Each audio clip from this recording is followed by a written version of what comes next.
ವಿಧಾನಸಭಾ ಕ್ಷೇತ್ರದಲ್ಲಿ ನೂತನವಾಗಿ ಅಗ್ನಿಶಾಮಕ ದಳದ ಹೊಸ ಸ್ಟೇಷನ್ ಅನ್ನು ನಿರ್ಮಾಣ ಮಾಡಲಿಕ್ಕೆ ನಾನು ಮಾನ್ಯ ಗೃಹ ಸಚಿವರಿಗೆ ತಮ್ಮ ಮೂಲಕ ಪ್ರಶ್ನೆಯನ್ನು ಮಾಡುತ್ತೇನೆ. ಮಾನ್ಯ ಅಧ್ಯಕ್ಷರೇ, ಉತ್ತರಗಳನ್ನು ಒದಗಿಸಲಾಗಿದೆ. ಮಾನ್ಯ ಅಧ್ಯಕ್ಷರೇ, ಉತ್ತರವನ್ನು ಮಾನ್ಯ ಸಚಿವರು ಕೊಟ್ಟಿದ್ದಾರೆ. ನಾನು ಜನರ ಆಶೀರ್ವಾದ ಶಾಸಕ ಆಗಿದ ಮೇಲೆ ಕೂಡ ಸುಮಾರು ಸಲ ಬಜೆಟ್ ಮೇಲೆ ಡಿಸ್ಕಷನ್ಗೆ, ರಾಜ್ಯಪಾಲರ ಭಾಷಣ ಮೇರೆಗೆ ಎಲ್ಲ ಸಮಯದಲ್ಲಿ ಬೆಳಗಾವಿ ಆಗಲಿ ಬೆಂಗಳೂರಾಗಲಿ ಸುಮಾರು 4 ವಿಧಾನಸಭಾ ನಮ್ಮ ಅಧಿವೇಶನದಲ್ಲಿ ಮಾತಾಡಿದ ಪ್ರಶ್ನೆ ಅಂತ ಕೇಳಿ ಒಮ್ಮೆ. ನನ್ನ ವಿಧಾನಸಭಾ ಕ್ಷೇತ್ರದ ಬಹುತೇಕ ನನಗನ್ನಿಸ್ತ ರಾಜ್ಯದಲ್ಲಿ ಹಳ್ಳಿಲಿಂದ ಕೂಡದಂತ ಬೀದರ್ ದಕ್ಷಿಣ ವಿಧಾನಸಭಾ ಕ್ಷೇತ್ರ ಸುಮಾರು 155 ಗ್ರಾಮ ಇದೆ. ಸುಮಾರು ಒಂದು 22 ತಾಂಡಗಳಿವೆ ಅಧ್ಯಕ್ಷರೇ. ಮನ್ನೇಕಳಿ ಗ್ರಾಮ ಕೇಂದ್ರ ಸ್ಥಾನ ಇದೆ. ನಮ್ಮ ಕ್ಷೇತ್ರಕ್ಕೆ ಯಾವುದೇ ತಾಲೂಕ ಇಲ್ಲ. ಜನ ಬೀದರ್ಕ್ಕೆ ಹೋಗ್ಬೇಕು, ಚಿಡಗುಪ್ಪ ಹೋಗ್ಬೇಕು, ಹುಮನಾದ್ಗೆ ಹೋಗ್ಬೇಕು ಕೆಲಸಕ್ಕೆ. ಸಂಪೂರ್ಣ ಗ್ರಾಮದಿಂದ ಕೂಡುವಂತ ಕ್ಷೇತ್ರ ಅಧ್ಯಕ್ಷರೇ. ನಾನು ಸುಮಾರು ಸಲ ಮಾನ್ಯ ಗೃಹ ಸಚಿವರು ಲೆಟರ್ ಕೂಡ ಕೊಟ್ಟಿದ್ದೀನಿ ಈ ವಿಷಯದಲ್ಲಿ. ಯಾಕಂದ್ರೆ ಅಲ್ಲಿ ಯಾವುದೇ ಒಂದು ಆ ಸುತ್ತಮುತ್ತ ಗ್ರಾಮದಲ್ಲಿ ಅವಘಡ ಆದ್ರೆ, ಬೆಂಕಿ ಅವಘಡ ಆದ್ರೆ ಸುಮಾರು 30-40 ಕಿಲೋಮೀಟರ್ಲಿಂದ ಅವ್ರ ವಾಹನ ಬರಬೇಕು. ಆ ಬರಷ್ಟ್ರಿಗೆ ಅಲ್ಲಿ ಮನೆನೂ ಬೆಂಕಿ ಹಂಗೆ ಹತ್ತಿ ಸುಟ್ಟೋಗಿ ಭಸ್ಮ ಆಗಿರ್ತದೆ.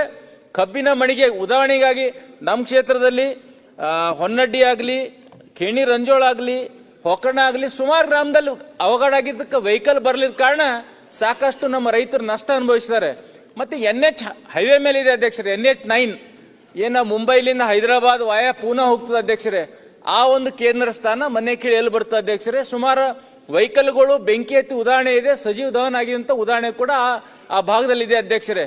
ಅದಕ್ಕೆ ನಾನು ಮಾನ್ಯ ಮಂತ್ರಿಯವರಿಗೆ ವಿನಂತಿ ಮಾಡ್ಕೋತೀನಿ. ಅವ್ರ ಉತ್ತರದಲ್ಲಿ ಬಂದಿದೆ 3 ಸಲ ಲೆಟರ್ ಕೊಟ್ಟು, ನಾನು 3 ಸಲ ಕೇಳಿ 3 ಸಲ ಜಿಲ್ಲಾಧಿಕಾರಿಗಳಿಗೆ ಲೆಟರ್ ಕೊಟ್ಟಿನಿ ಅಂತ ಹೇಳಿದ್ದಾರೆ.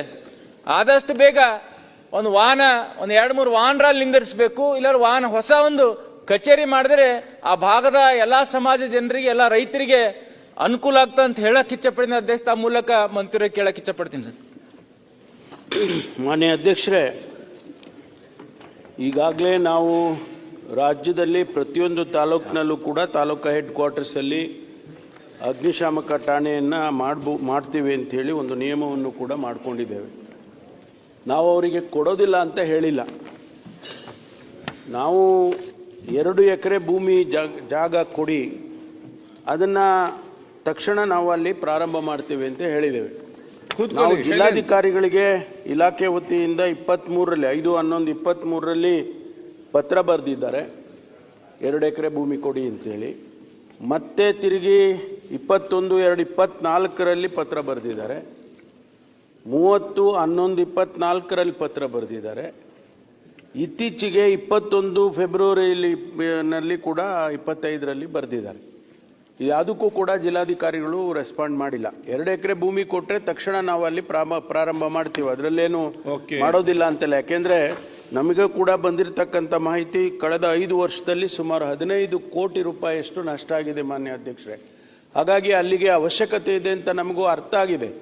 ನೀವು ತಕ್ಷಣ ತಾವು ಒಳ್ಳೆ ಶಾಸಕರಿದ್ದೀರಿ, ನಿಮ್ಮ ಜಿಲ್ಲಾಧಿಕಾರಿಗಳಿಗೆ ಹೇಳಿ ಏನು ಪತ್ರ ನಾವು ಬರೆದಿದ್ದೇವೆ ಅವರಿಗೆ ಹೇಳಿ ಒಂದು 2 ಎಕರೆ ಭೂಮಿಯನ್ನು ಇಮಿಡಿಯೇಟ್ ಆಗಿ ಕೊಡಿಸಿದ್ರೆ ಪ್ರಾರಂಭ ಮಾಡ್ತೀವಿ. ಅದರಲ್ಲೇನು ಕೊಡೋದಿಲ್ಲ ಅಂತ ಹೇಳೇ ಇಲ್ವಲ್ಲ ನಾವು. ಮಾನ್ಯ ಅಧ್ಯಕ್ಷರೇ, ಧನ್ಯವಾದ. ಮಂತ್ರಿಜಿಯವರು ಹೇಳಿದ ಮಾತಿಗೆ ನಾನು ಕೇಳಿದ್ದೀನಿ. ಬಟ್ ಸರ್ಕಾರ ಸಾಹೇಬ್ರದ್ದು ಸರ್ಕಾರ ಇದೆ. ಮಾನ್ಯ ಗೃಹ ಮಂತ್ರಿ ಅವ್ರದ್ದು ಜಿಲ್ಲಾಧಿಕಾರಿ 3 ಸಲ ಪತ್ರ ಬರೆದ್ರು ಕ್ಯಾರೆ ಅಂತ ಇಲ್ಲ. ಇದಕ್ಕೇನು ಉತ್ತರ ಕೊಡ್ತೀರಿ ಮಾನ್ಯ ಅಧ್ಯಕ್ಷರೇ? ಅವ್ರಿಗೆ ಜನರ ಬಗ್ಗೆ ಕಳಕಳಿ ಇಲ್ವಾ?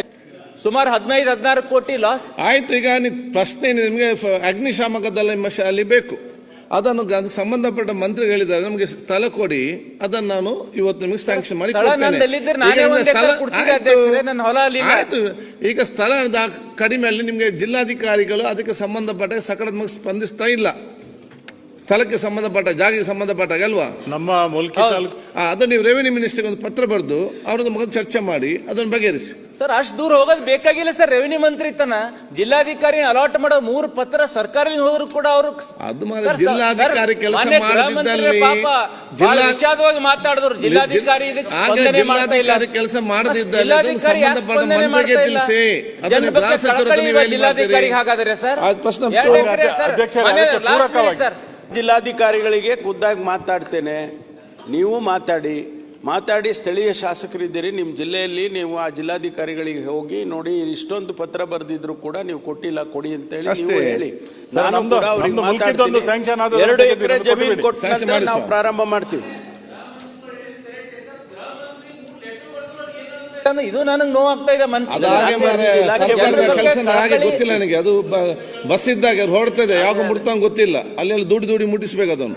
ಈಗ 2 ನಂಬರ್ ಹಂಪನಗೌಡ ಬಾದರ್ಲಿ ಇಲ್ಲ ಸರ್. ಹಂಪನಗೌಡ ಬಾದರ್